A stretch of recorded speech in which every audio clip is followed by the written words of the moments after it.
Welcome back to the Current Electric High School Basketball Girls State Championship Preview Show presented by Cannon and Dunphy. I am Mike McGivern alongside my co-host. He's the longtime girls coach at St. Francis, Coach Sid.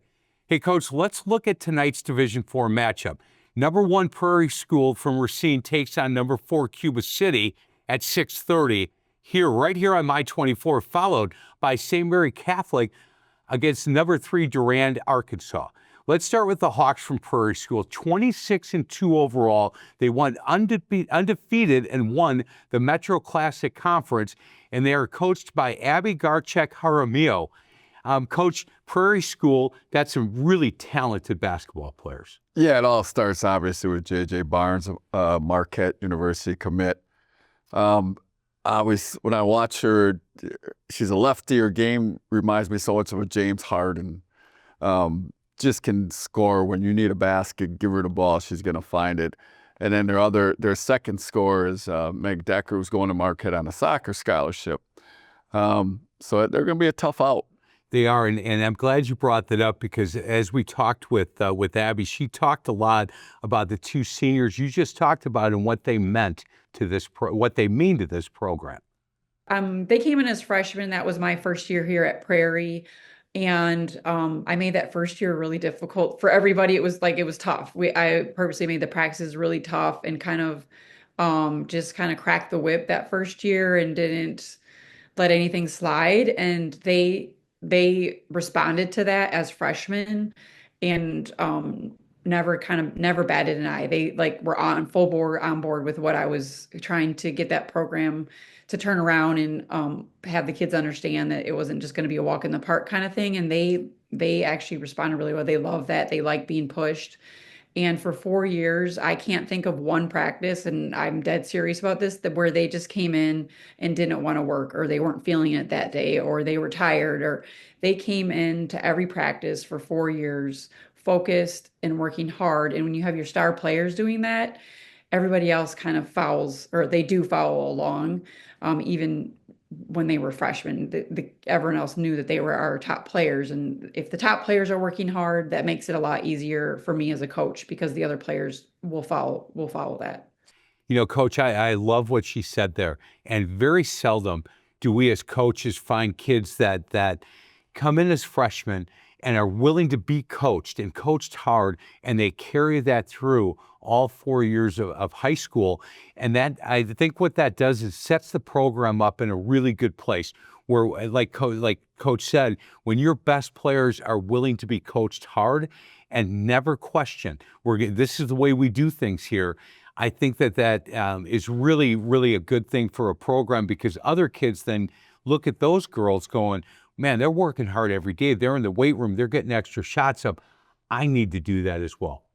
Definitely. And if you see them getting on JJ or Megan, they're like, ooh, boy, if she's going to get on them, I better get my butt in gear here. Right.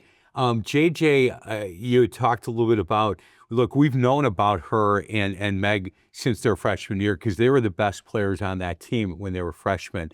And they have really developed their game to the point that they're both Division I college athletes.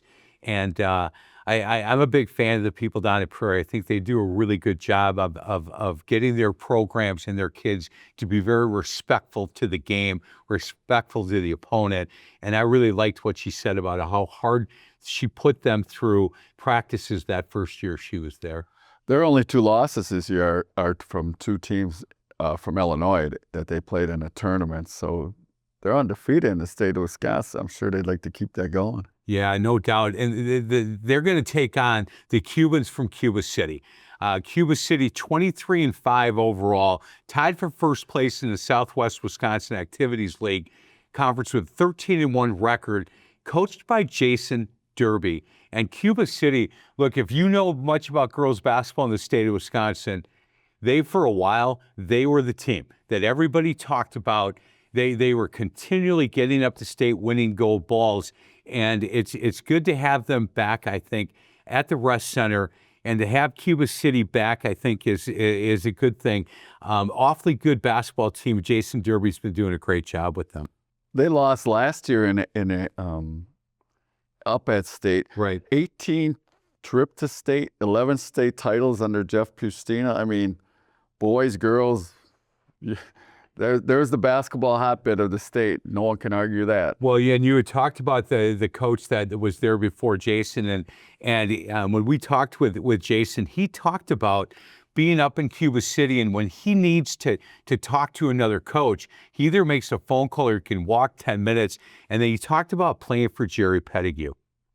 I'm just so fortunate. You know, I got to play under Coach Pettigrew. I got to watch Coach Pettigrew and Coach Bustina coach growing up, and you know the people on my phone that I can call when I want to bounce ideas off somebody, and if I don't want to use my phone, I can generally walk a few minutes to somebody's house and have that same thing. But it's really a special place to coach, and I really feel fortunate to get to talk to the people I get to talk to and to get to have the staff that we have here, and the effects of those people that coached whatever number of years ago are nowhere near having gone away. Like, they still have their fingerprints on the program. A number of these kids had Jeff Pustina as their little dribblers coach when they were in second grade.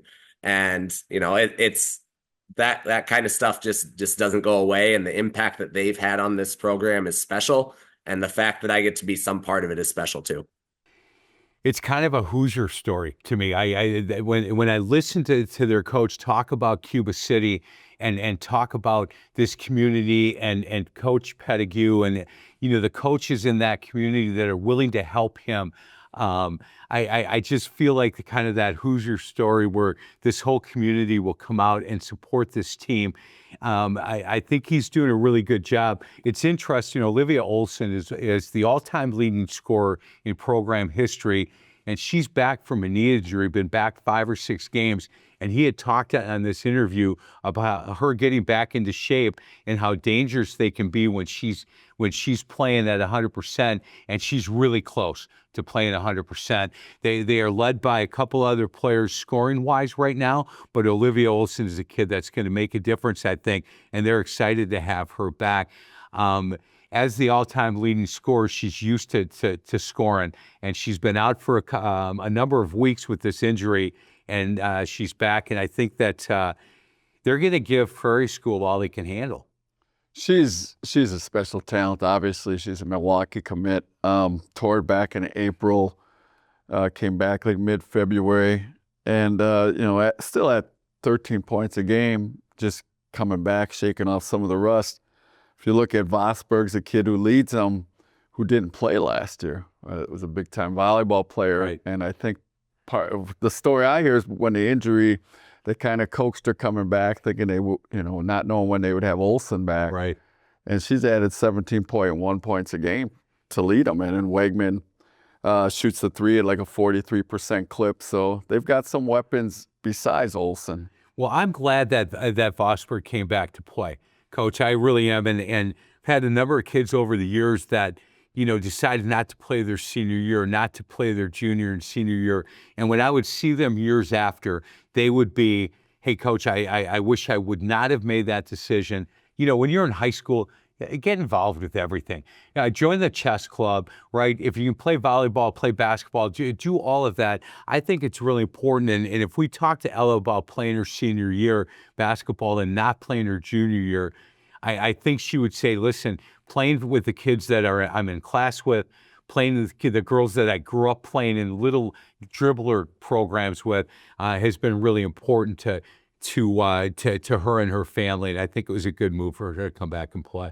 I know they did a study with the NFL draft a few years ago of all the draftees that had multiple sport athletes. And I just shudder when high school kids are not given the same opportunity or kind of swayed to not get the same opportunity to play multiple sports. Yeah, I agree with that. They should play as much as they can. You only go that way one time. Yep, I agree with that. Sid, we're going to get to a break. Other side of the break, we'll talk about the the other Division IV matchup. This is the Kern Electric High School Basketball Girls State Championship Preview Show presented by Cannon and Dunphy only on My 24.